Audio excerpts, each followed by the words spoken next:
Hi, everyone. Welcome to Waste 360's Nothing Wasted podcast. On every episode, we invite the most interesting people in waste, recycling, and organics to sit down with us and chat candidly about their thoughts, their work, this unique industry, and so much more. So thanks for listening and enjoy this episode.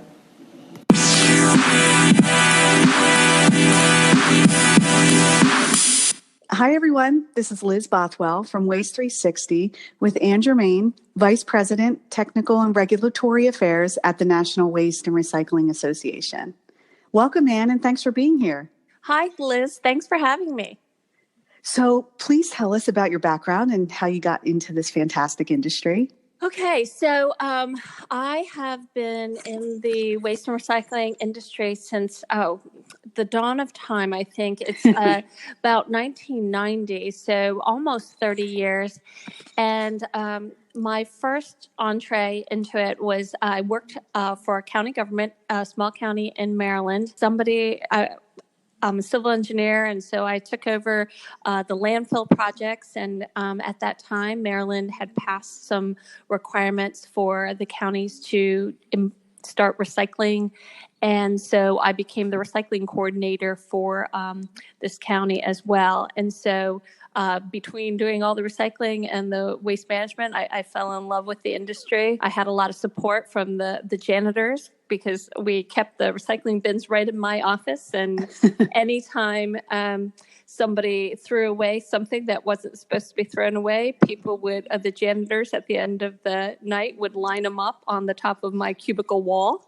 So in the morning when I would arrive, I would know how many people weren't throwing things away in the recycling bin versus the trash, and we would discuss it. So I had support from the janitorial staff and was able to take off. And then from there, I worked on the public sector side for most of my career. I worked for the Delaware Solid Waste Authority. Early on, while still working in Maryland, I had heard their CEO, N.C. Vasuki, give a talk. And I was really inspired by him. And then when I saw a position open up with them, I decided to go for it. And then I was there for a good length of time. I was 19 years and ended up being their chief engineer, working on primarily capital projects, building new facilities, but also working compliance and operations. So there's a bunch of different things that I was involved with there. And then finally in 2013, I came over and joined the trade association side and representing the private sector waste industry with the National Waste and Recycling Association. And I've been here ever since. And it's a completely different world on the private sector versus public sector. But I think we're all kind of working in the same direction to basically improve recycling and improve our waste management. And we're here representing them. Oh, that's fantastic. And how lucky for them for you to come over with that engineering background and then your technical background and the public sector. So good for you. And what a storied career. I think you may have started when you were 2 at this rate. I wish. So you seem so skilled at collaboration, and a lot of people have said that. You're really great at gaining consensus in groups. Any advice you can give about that? Because it really can be an art form as well. Wow, that is not where I thought you were going to go with the questions. So that's interesting and very flattering to hear that that's what people say. I think whenever you enter into discussions or agreements or trying to work with people that might normally be on opposite sides of the fence on any topic, you have to think, how can we generate a win-win? You have to recognize that not everybody's coming at the problem from the same approach, but there's got to be some common ground that you have to start with. And hopefully, starting from that common ground, people can find where their interests are aligned and work towards developing solutions. And so we do try to reach out and across the aisle whenever we can to between public and private sector, between different segments of the industry to see, how we can all work together. Because ultimately, we're trying to enhance the industry, both from, our ability to do our jobs, but improve our safety and improve the environment. So I think, that's the overarching goal that we're all working towards. And with that, we might have different details or different ways that we go about it. But with that in mind, I think you can establish some common ground and work up from there. True. And I just interviewed Susan Robinson from Waste Management, and you two both seem to be so generous with your time and energy when it comes to mentoring. Is this something you enjoy? Absolutely. I think, and it's a two-way street. You can talk about working with other people, but usually this is where you kind of discover that, there's different ways of thinking about things. And so when you start talking to people and you approach them and try and help them out with different aspects, often if they're young people, they have like super great ideas. They have different thoughts. They're not restricted in how they think about things because they haven't been doing it the same way for 20 years. And sometimes that shows a little bit of naivete, but sometimes it shows a breath of fresh air in, not being restricted in how they approach things. So certainly I love mentoring people, but, I feel like I get as much out of any relationship as I put into it. Oh, that's so nice. I recently heard a podcast where the CEO of SoulCycle was talking, and she said she consciously made an effort to seek out millennial mentors for herself. And she said she learned more than she could have ever dreamed and more than they learned from her. So you're kind of following that same suit. I love it. Yeah. And you seem to do a lot to empower women in this industry. Do you see the industry changing? More diversity, more women, young professionals? What do you think? Absolutely. Well, so, I also work with ABET, which is the accrediting body for engineers. And of all the engineering programs, environmental engineering has the highest percentage of female engineers. And I think it's because the environment is a natural draw for a lot of women. And so, by extension, the waste and recycling industry is very attractive, I think, to a lot of us naturally. And so I do see a lot of women drawn to the industry and seeing what they can do. And I think it's from a perspective of wanting to improve the environment. And then from there, it's like, okay, so what practical skills do I need to achieve that? And so I think it's a different thought process that drives a lot of women there. But I've actually visited a couple of universities where environmental engineers, women actually had reached 50%. So wow, where some of the other disciplines are still very, very small in the representation for women. That's great. And you spent many years at the Delaware Solid Waste Authority, like you had mentioned, and you were responsible for all of their capital projects. And like you mentioned, although I might use a different word, you really became known as an expert on landfills. What was your most challenging aspect of that work?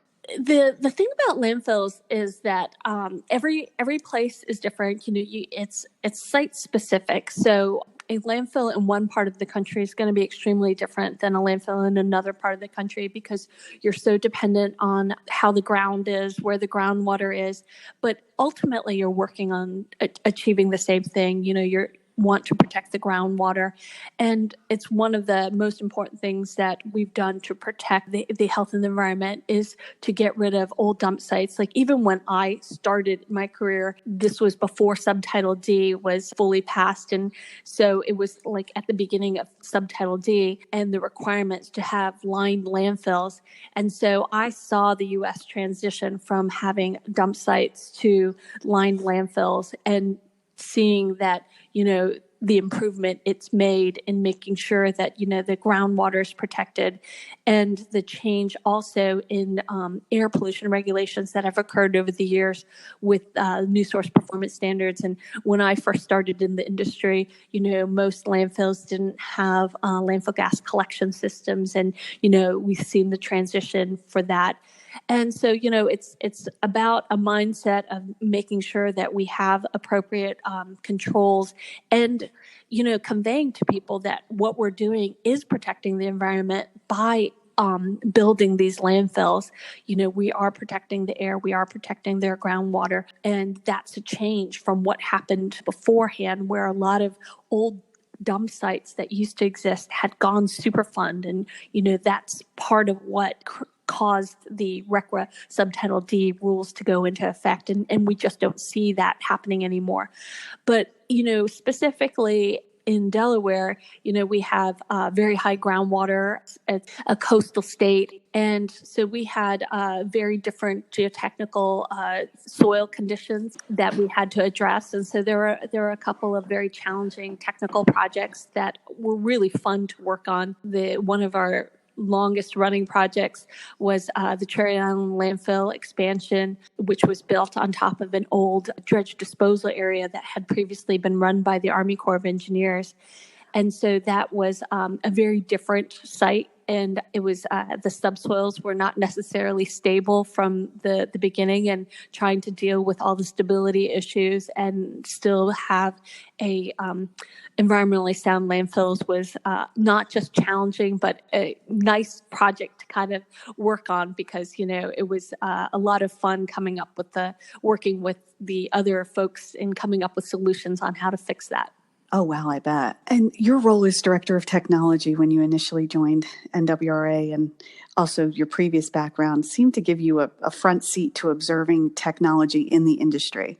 How do you think technology has changed waste and recycling? So one of the things that we've seen over the years is, just the availability of, from a collection perspective, we've got so much technology that's going to help us improve the safety for our industry. I know you're aware that the industry has experienced a lot of issues with respect to health and safety, in particular for our drivers and people that are on our trucks. And so automation certainly improves things significantly, keeping people off the streets, ideally, and then having some of those cameras and to be able to detect and retrain drivers should there be any issues. So I think there's a lot of technical improvements that have been made. And then technology has also helped us be able to get a better sense of what our data is. I think increasingly we're seeing people utilize technology for pickups in the carts, in some of the containers, to be able to establish when containers are full and, what's in the containers. So I think things are happening really rapidly, and the changes are extraordinary. So you were part of a session at Waste Expo called Single Stream versus Dual Stream. And I felt like you played a great devil's advocate with questions that made us all think. What were your takeaways from that dialogue? So I certainly understand that as we're looking at, lower commodity prices, everybody's trying to figure out a solution. And so this has hit everybody, across the country. It's been a challenging couple of years. But right now, the prices for recyclables have dropped significantly, as you know. And so I think a lot of people are saying, okay, so if prices for commodities have dropped, maybe it's, and we know that contamination is a factor in that. And there's been a lot of attention focused on trying to reduce contamination. So a lot of people naturally might think to themselves, like, okay, if we switch to dual stream, will that change things? And frankly, the answer is it's always easier to start with a cleaner product. If somebody else is doing the work for you and the labor for you to segregate the material to the maximum extent possible, you're going to have a cleaner product. However, there are a lot of things that I think people that want to make the switch aren't taking into account. And so that's kind of what I was trying to make sure that people understood. So one of the biggest things is that collection is a huge portion of the cost associated with whether to go single stream or dual stream. And we already touched briefly on the safety aspect and trying to stick with automation to the maximum extent possible. Mm-hmm. And so going for automated collection for recyclables, and yet trying to go to dual stream is extremely challenging. Most dual stream collection is done through a bin system, and that requires somebody to be out of the truck. That's a lot slower, and that is a lot less safe. And it also means that when you have to have specialized trucks, such as split trucks, and when you do, whatever compartment fills up first, you're stuck at that point. You have to go back. So even if the other half of the split truck isn't filled up, you're done. There are split trucks with split carts that can be done in an automated fashion, but you still have the restriction of if one side fills up faster, then you have to go back. There might be like a workaround, such as doing every other week collection for 1 week you do fiber, and then the next week you do containers with automated carts. But then that also means that the consumers or the residents are going to end up having more bins. And, we're already asking them to have a waste bin if they have to have 2 more bins for the recyclables and then a 4th bin for organics. There's going to come a point in time where there's going to be a revolt just from a space perspective. I don't know how much space most people have. And so, there's a lot of operational considerations there just from the collection side that don't necessarily translate on the processing side. And then once you get to the processing side, there's other considerations on the dual stream, single stream that a lot of people don't think about. And in fact, until I was preparing for the presentation, I hadn't thought a lot of this through. I got schooled on this by some of our members where they were explaining that, even if dual stream comes in, their single stream plant won't necessarily be, because they're not designed for it. If you have a 30 ton per hour capacity plant and you're just bringing in fiber, then the container side of your plant is doing nothing. And so you're not going to get 30 tons per hour because the fiber side of your plant is not designed for 30 tons per hour. The entire plant is designed for 30 tons per hour, and you want the entire plant to be working. And so when they receive dual stream product, some of them are telling me that they're trying to meter in that dual stream product and mixing it in with the single stream. So then you're not accomplishing what you were trying to at the outset. And so for a community to switch, you ideally want to have a dual stream recycling facility to take your material to. And then, there's a lot of thought about the collection implications that we had previously discussed. There is also the last part, which I touched on, about the perception that, the other 2 speakers explained that they had done a huge outreach campaign and a marketing campaign to explain to people about the transition that they were making from single stream to dual stream. And they ended up having very clean material. And one of the things that I suggested was, if you had a similar outreach and marketing campaign on an existing single stream facility, you're also going to experience a huge drop in contamination. Education, we know, is going to be productive at getting much cleaner product. But most people, unless they're making a change, aren't making the investment in trying to educate the public about what the right way to recycle. And even the communities that did continue with a lot of their education campaigns, a lot of them were really focused on trying to improve or increase recycling rather than necessarily giving any negative messaging about don't put this material in. Instead saying, recycling, it's the right thing to do. You should do it. But then they wouldn't give them the lessons about, well, this is bad. Don't put plastic bags in. Keep your lithium batteries out. If you have soiled food in your containers, or you have a half full of liquid, make sure it's empty and dry, that kind of stuff. Right. That kind of messaging was less prevalent because people just didn't want to discourage the public by giving that kind of negative message. So they were so focused on positive messaging to increase the recycling rate that I think, we lost something along the way. I think that's a great point. And there's a lot of data out there to suggest a lot of the tagging programs and the stickers and things like that are having an effect. Behavior is changing on the resident side. So hopefully that will happen far and wide. Yeah, and absolutely. And one of the things that we've seen, even as like when we get together, one of the first questions I asked during that presentation was I asked for a show of hands if anybody in the room had struggled with when they had something that they were done with, a single-use container, and they looked at it and they wondered to themselves, am I supposed to recycle this or is this trash?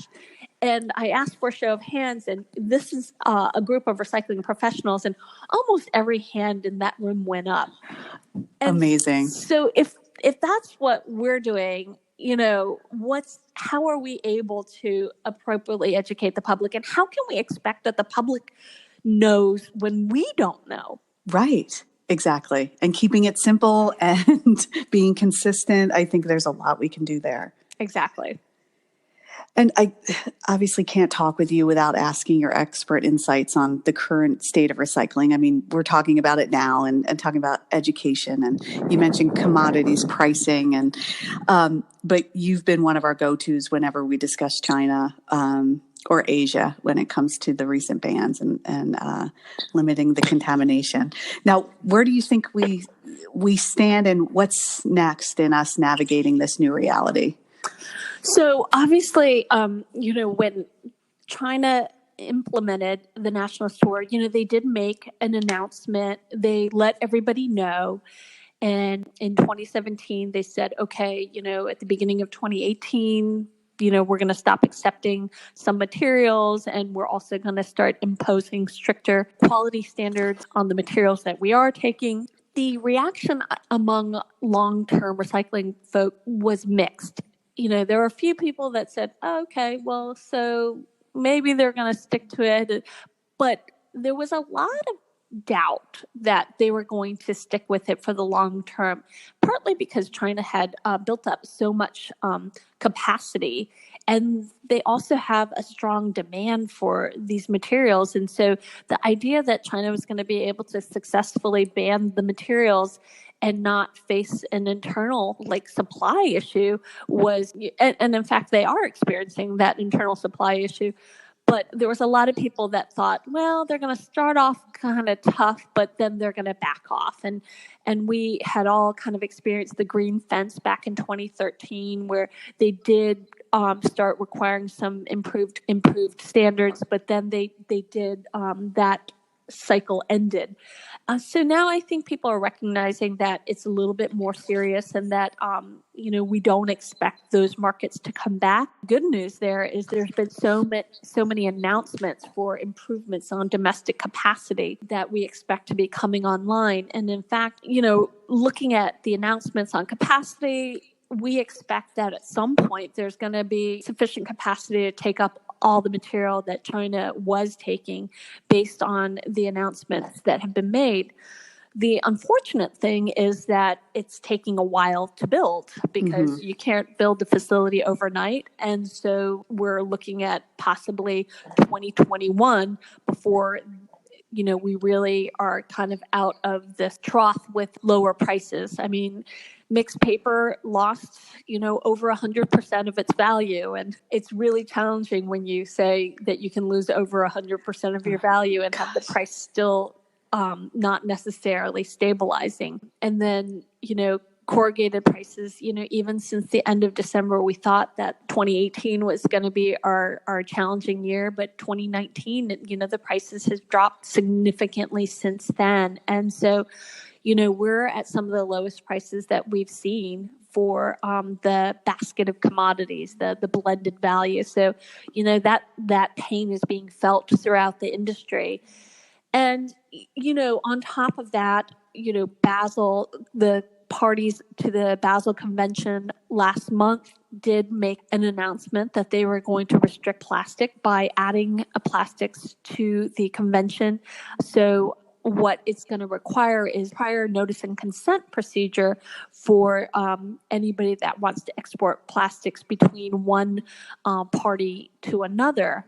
Unfortunately, the United States is not a party to the Basel Convention, so in theory, none of the countries that are party could trade with the United States on. So our plastics exports could be even further reduced. So since 2016 or 2017, our plastics are down by 2/3 in exports. It could drop it to almost 100%. The OECD countries, we would still have potentially the ability to export to those countries, but most of the countries that we've traditionally sent our export plastics to are not OECD countries. So we're still waiting for the final fallout there. And of course, part of the reason why all that was instigated by all the Basel countries was the concern about the marine debris issues. And there's a lot of worldwide concern, I think, on marine debris. And you see it, one of the things I pointed out to a lot of our members was that in 2018, we had a stat of the year that was announced and word of the year that was announced, and single use was the word of the year, and the stat of the year was 9%, which represented the amount of recycled plastics. And when you see that becoming the general public stat of the year and the general public's word of the year, you can really see how much this is weighing on people's minds and how focused they are. And you can see it with a lot of state legislation working on bag bans and straw bans and polystyrene bans. And so there's a lot of action occurring at different levels. We are definitely still experiencing lower commodity prices, but obviously the majority of our recyclables is paper and fiber, OCC, and we anticipate at some point we are going to see an upturn. It's just not going to happen next week. We don't expect it to happen really quickly, but I think there is a dim light at the end of the tunnel. Good. And like you've said before, many people have said, we've been through this before and we've seen a lot, so we're going to weather this as well. So do you think more people are starting to think about end of life in the beginning of the product design process? Do you think we're getting there in that regard? So there's been, and I think in particular with this marine debris focus and the tremendous amount of focus that has been put on plastics, there's been a lot of commitments by manufacturers over the past year for design for recycling, as well as increasing recycled content. So I think those are two things that we've seen coming out of some of the commitments being made by manufacturers for plastic. So I think it's becoming more of a focus. Mm-hmm. We as an industry aren't necessarily consulted as much. There are certain people that, do reach out to various companies within our industry, but in general, they like to make their determination. They work with a couple other associations and they'll run it by them. But sometimes our members don't necessarily agree with what's determined to be recyclable by other people. So sometimes we'll see something being deemed recyclable. Some of our members will be scratching their heads saying, and who made that determination? Because we're not able to either collect it, sort it, or have a market for it. And you need to have all three of those things in order for it to be considered recyclable by our members. And so there's definitely a feeling that, we'd love to be at the table to talk to manufacturers about what can be recycled and what is recyclable and what needs to be done to the product packaging. And, we've long recognized that the priority for the packaging is to protect what's in the package. Sure. So we recognize that, that's the greatest priority.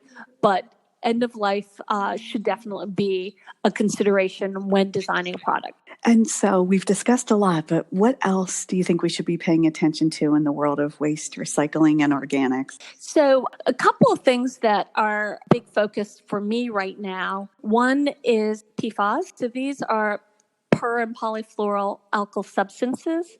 And there's a lot of laws and regulations being pointed at PFAS.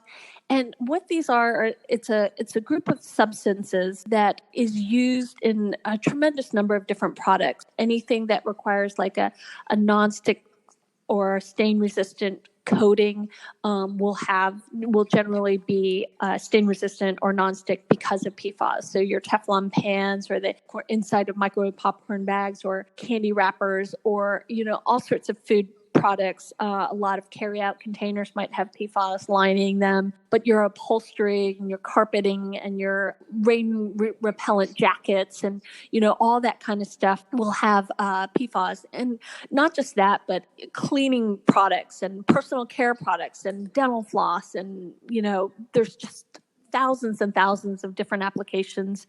And so clearly, as people use some of these products and they get thrown away and they make it to the landfill, it's some of these PFAS are making it into the landfill leachate. And the landfill leachate, of course, gets sent over to a wastewater treatment plant.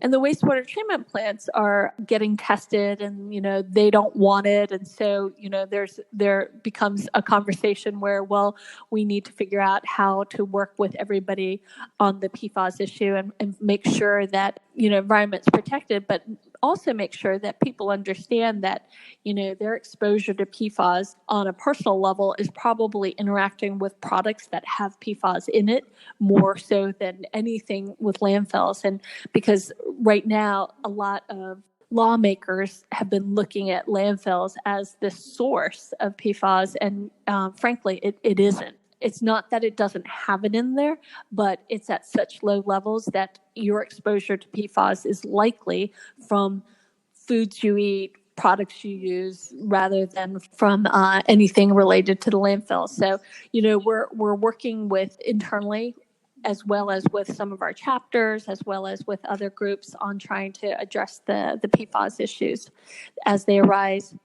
And then we're also really focused on trying to come up with something on lithium batteries. Okay. We have been working with all the other industry associations as well as EREF to try and do what we can to focus on getting our arms around what all the issues are. So first of all, we're having increasing frequency of fires occurring at our recycling facilities and in some of our trucks. And often the source of that is a lithium battery. And with the lithium batteries getting smaller and more compact and more powerful, trying to figure out what we can do to address lithium batteries, how we can get them removed from our recycling stream so that we don't have these problems.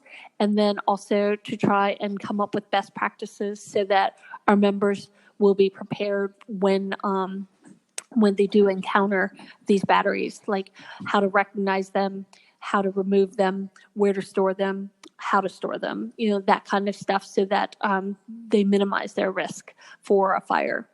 Right. That makes sense. And I think that's on everyone's mind. So what advice would you give to professionals considering entering this industry? Anybody that wants to get into the waste and recycling industry, I would first suggest that it's a very exciting profession. It's never the same thing. The industry has changed so much since I started, and I expect there are significant number of changes to come.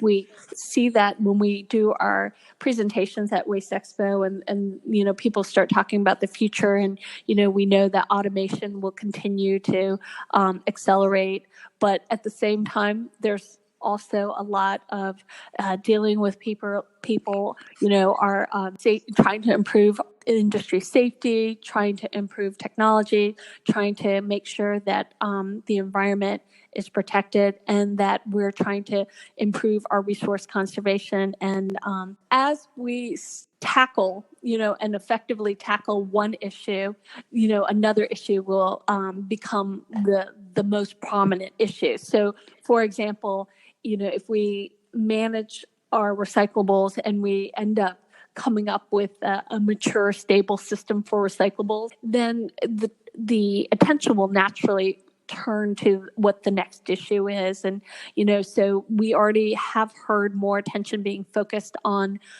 things like food waste, because that's the largest material that's still going into the landfill. So I think a lot of people are saying, okay, so if we are able to take care of our recyclables, now let's turn our attention to food waste. What can we do to keep that material and make it into a valuable product?